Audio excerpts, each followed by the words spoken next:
not supposed to make any jokes like, who am I and why am I here? But I will tell you, this room is like one of my favorite candies. It's a room full of lifesavers, and all of you are. And, we, on the streets, come across a lot of patients, and we send them to you, and you're the ones that put us back together. And this day was, I was blessed for a lot of different reasons. Nina and her team, and the team at Baptist. People ask a lot of questions, and 4 days in ICU, a couple days. It's always good when a doctor walks in and says, "Do you ever tell you have a hole in your heart?" I'm like, no. But hell, while I'm here, let's fix that and we'll get it all done. That day, I knew exactly where I was. I knew exactly when it came over me, and I got to that one magic drug within about 42 minutes, I think it was. And part of the life-changing experience was when you get there at first, I meet the fire rescue guys at the house. And I'm going to tell you the true story, so you need to put this in perspective when it came to my family. Our house was under an 8-month re-renovation. There you go, still no signs. And I was supposed to go and visit the house. The furniture was getting delivered, so for lunch I was running home. Obviously, you all know this. I had no signs, but I didn't talk to anybody until the first thing that came out of my mouth, which didn't. As the interior designer was showing the new chair that they had custom made for me, I couldn't talk. And my daughter, who's with me, looks, as my wife's telling me all excitedly about it.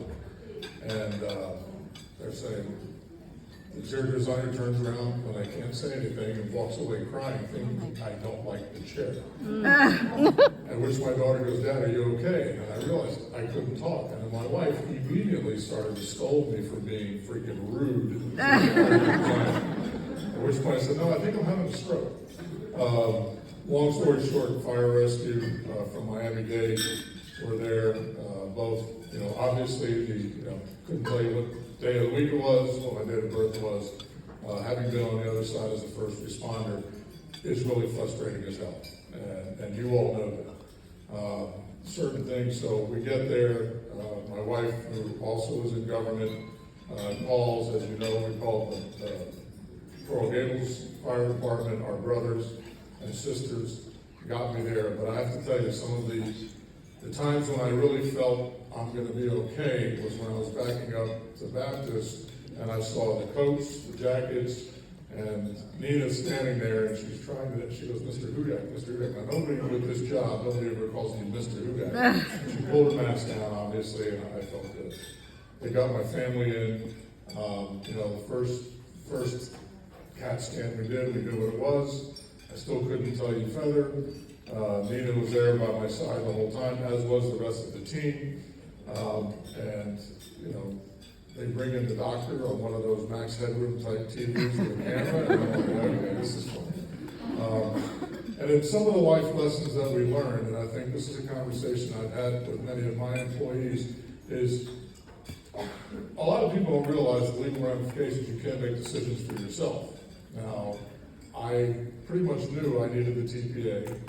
Nina literally had it in her hand. As the doctor was explaining, no offense to doctors and legalese, I'm like, okay, this isn't making sense. And my wife has to get on the phone and make the decision. So I tell a lot of my cops, you need to make that decision with your family members now, before that moment comes. Because there's a lot of decisions that have to be made. And that decision, thank God, she does one thing. My fire chief partner, she calls him, "Hey, listen, this is what," she really did the decision, but thank God she did, because the first thing he said was, "We'll start with a colonoscopy." So I've never forgiven the chief for that, because I got the total clean all the way around. And again, it was, from a survivor's perspective, when they put me back in for the second CAT scan, I really came to the realization, because one of my officers asked, "Did you see a light? Did you think it was over?" I said, "No." I'll be honest with you. I said, okay, if I can't talk, I said, I will obviously retire and become the starter of the Biltmore Golf Shop. That's all I can get out.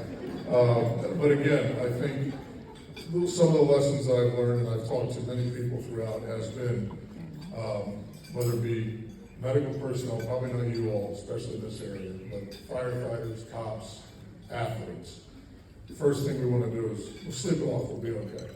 And I did that. I said, I'm going to be okay.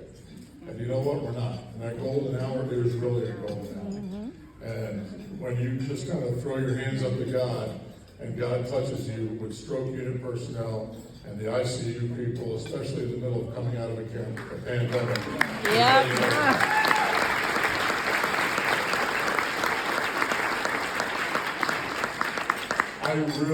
I really don't know how you all and your families made it through and took care of so many people. I was the only person in Baptist ICU for that week that was able to eat. I was in the back door, so I saw 4 people succumb to the pandemic because I was awake and I could see them coming. And every day, all I kept thinking about when I see people in scrubs coming in was, you know, people say cops have a hard job, but we're able to handle it and move on. Firefighters stabilized and give them to you all.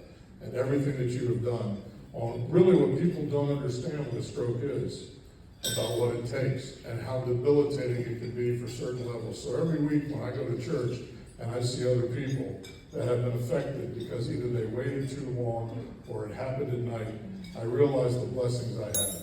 1, because I'm still with my family. 2, I'm still able to have my sense of humor and talk. And 3, the blessings that I've had for all of you in this room that took up the cause to get us back to where you have to describe normal. I'm wearing 100% polyester, so but that's what this is all about. And as we are looked at in law enforcement, you know, paramedics, firefighters, and nurses, doctors, we're expected to have all the answers. We're expected to be the calm in anybody's storm.